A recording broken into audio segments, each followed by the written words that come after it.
So we're continuing our discussion on quadratic functions. Just a quick recap, remember functions are in standard form. If they're in this format, again this should say squared, a x minus h, and I want to go ahead and actually change that. So it should be squared plus k. Remember h and k's are vertex, and a line of symmetry is happening where x is equal to h.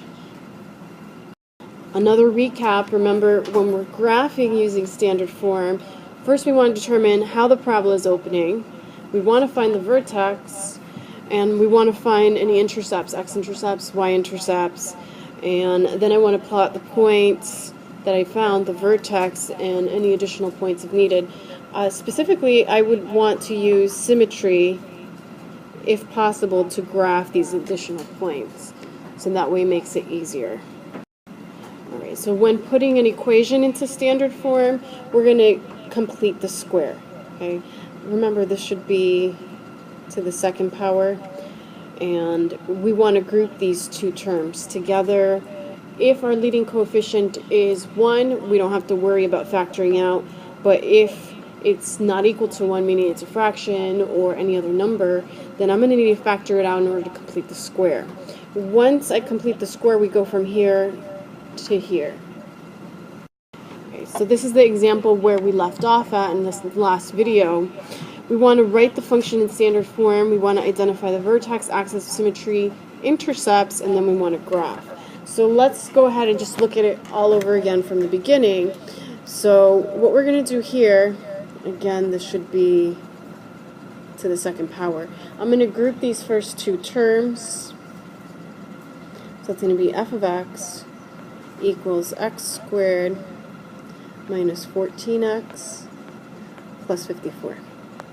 And then I'm going to take half of this middle term and square it. I'm purposely writing it like this because that's when I factor this out, that's the term that's going to go inside the parentheses. So I left it like that on purpose, and I know 7 squared is 49. Remember, if you add something to the same side of the equation, you have to subtract it in order to keep it balanced. So I'm adding it and subtracting it. It's like I'm creating no change to this equation. So now I can factor my perfect square trinomial. So that's going to be x minus 7 quantity squared. And again, that 7 came from right here when I took half that term. Okay, and then 54 minus 49 is?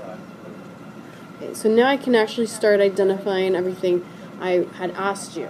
Okay, what is my vertex? Good, 7, 5. How does this graph open? Okay, and I know this because A is positive. Because my leading coefficient is positive, that's how I know it's going to open up. So this graph opens up. And the next thing we want to do is we want to identify our intercepts.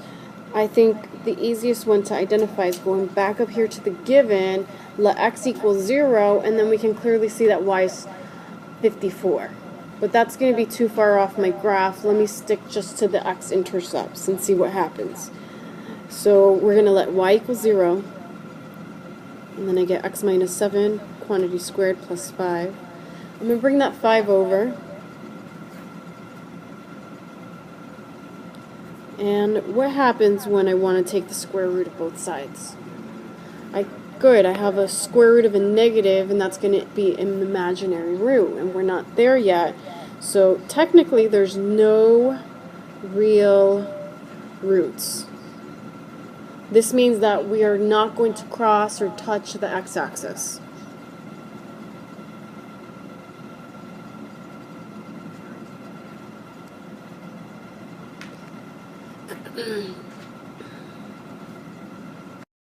And because so far I only have one point, I want to pick some points to graph. So let's create a table.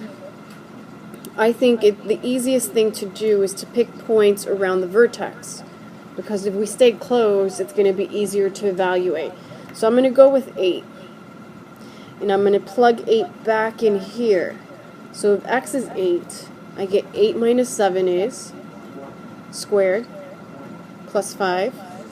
6. This is the coordinate point I'm going to graph. So, and then I'm going to use symmetry to plot the next point. Right?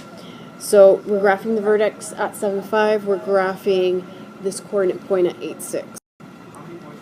Okay, so 3 points are sufficient to graph in order to see the parabola pick up, so long as they're points about the vertex. My vertex was at 7, 5. The additional point I found was 8, 6. My axis of symmetry happens through the vertex. And remember, it's x equals whatever the value for x is. So x equals 7 is the axis of symmetry, the line of symmetry. So I'm going to use symmetry to mirror this point over here. And I'm going to go ahead and graph that. And when I do, I just use symmetry to finish off my parabola. When we're graphing and we're not in standard form, we're going to be in the form of, and again, this should say ax squared plus bx plus c. We're going to be in that form, where h and k is our vertex, and we're going to use the following formula. Remember, h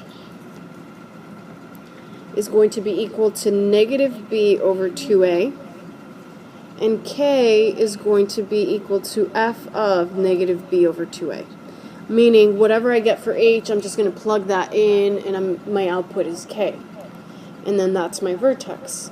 My axis of symmetry is still always x equals h. And then I still want to find intercepts, x-intercepts, y-intercepts. And then I'm going to continue by graphing using the vertex intercepts, if we have any intercepts. And then I can also graph using symmetry. So let's take a look at this example. Example 5 says, find the vertex of the function f of x equals negative x, and this should say squared, minus 3x plus 7. So we're going to use that formula we just introduced a moment ago, where we have negative b over 2a for our h.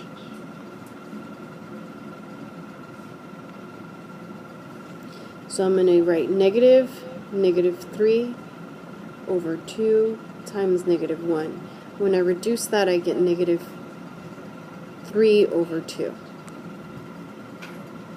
Now I'm going to find k by substituting that value back into the equation. So that's going to be negative 3 over 2 quantity squared minus 3 times 3 over 2 plus 7. This becomes negative 9 over 4. This becomes negative, I forgot my negative here, this should be positive 9 over 2 plus 7. Then I need a common denominator, so I'm going to multiply this by 2. So this is going to be 18 over 4. When I add these two terms together, I'm going to get 9 over 4 plus 7. And 9 over 4 is 2 1/4, right? Plus 7 gives me 9 1/4. Okay, so our vertex, because that's what we were looking for, we're going to write that as a coordinate point. H is negative 3 over 2. K is 9 1/4. So here's our vertex. Alright, when we're looking for the min and the max, you specifically have a minimum value when your leading coefficient is positive. That means that your parabola opens up, so you're going to have a dip in the graph. And that's your minimum value. Remember, your minimum is your y, in this case k, because we're talking about the vertex. If your leading coefficient is negative, then your parabola is going to open downward, so that means you're going to have a peak in the graph. And remember, the minimum, the maximum, we're referring to the y, and because we're looking at the vertex in these parabolas, that's always going to be k. If I ever ask you where it occurs at, that's referring to the x. Alright, in this example, it says for the function f of x, and this should say to the second power here, let's change that. Negative 3x squared plus 2x minus 5. It says without graphing, determine whether it has a minimum or a maximum and find it. So you tell me, Does this have a minimum or maximum based on A? Okay, it has a maximum, so because the leading coefficient is negative, therefore the parabola opens down, and that means you're going to have a peak. So if you have a peak, that means you're going to have a maximum value. So we're looking for a maximum.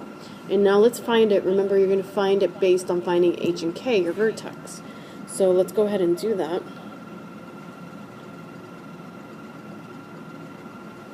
H equals negative b over 2a.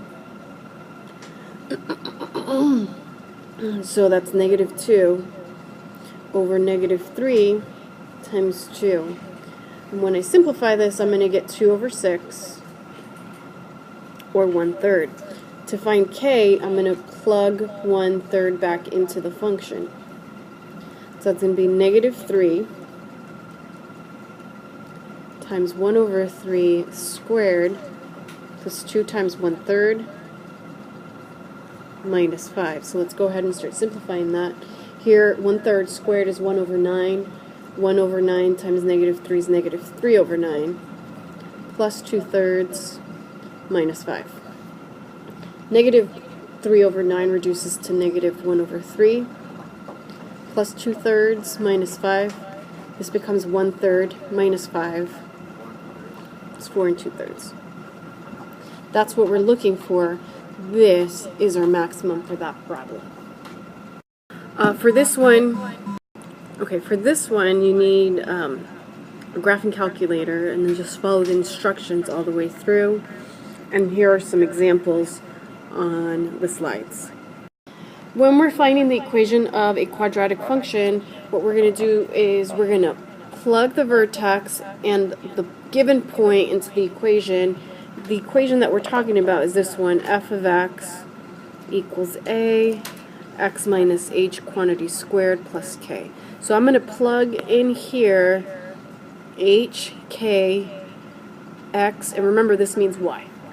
I'm going to plug them in, I'm going to solve for a, and then when I'm done, I'm just going to express this with the vertex and a. Okay, here in this example, it says find the equation of the parabola in standard form. We're given our vertex, and we're given our point. So let's start by writing this in the form of y equals a, x minus h, quantity squared plus k. So I'm going to start by substituting. The y is going to be this one, this is x, this is h, this is k. So I'm going to plug the values in just like that. So 15 equals a, x is 7, h is 5, and k is 12. So I'm going to go ahead and start simplifying in order to find a. So 7 minus 5 is 2. Then I have 2 squared. It's going to be 4. So I have 15 equals 4a plus 12. Bring the 12 over. We get 3 equals 4a. So a equals 3/4. Now that I found a and I have my vertex, I can plug it all back in here with just the vertex and a expressed. So our function f of x is equal to 3/4 x minus 5 quantity squared plus 12. Alright, in our last example we have a word problem. It says you have 64 yards of fencing to enclose a rectangular region. Find the dimensions of the rectangle that maximize the enclosed area. What is the maximum area? So it's just looking for your maximum to a parabola. This is a distractor. Okay, so because we're looking for the area, I'm going to go ahead and title this AX, A of X. It gives us our length and width, and do you agree that length times width is area? So our length and width was x times 32 minus x. So I'm going to go ahead and just FOIL it out, or distribute. So A of x equals 32x minus x squared. And now I'm just looking for the maximum of this parabola. The only thing that you don't have here is k, so k is 0. So I'm looking for k, but in order to find k I need h. And I know h is negative b over 2a. So that's negative 32 over 2 times negative 1 is 16. Now I'm going to plug 16 back in. I can either plug it in here or in here, it really doesn't matter. And in order to find the maximum area. So K equals, I'm going to plug it into the top, 16, 32 minus 16 gives me 16 times 16, and 16 times 16 is, okay, here we get 256 square yards for our area. Your homework is page 120 with the following problems.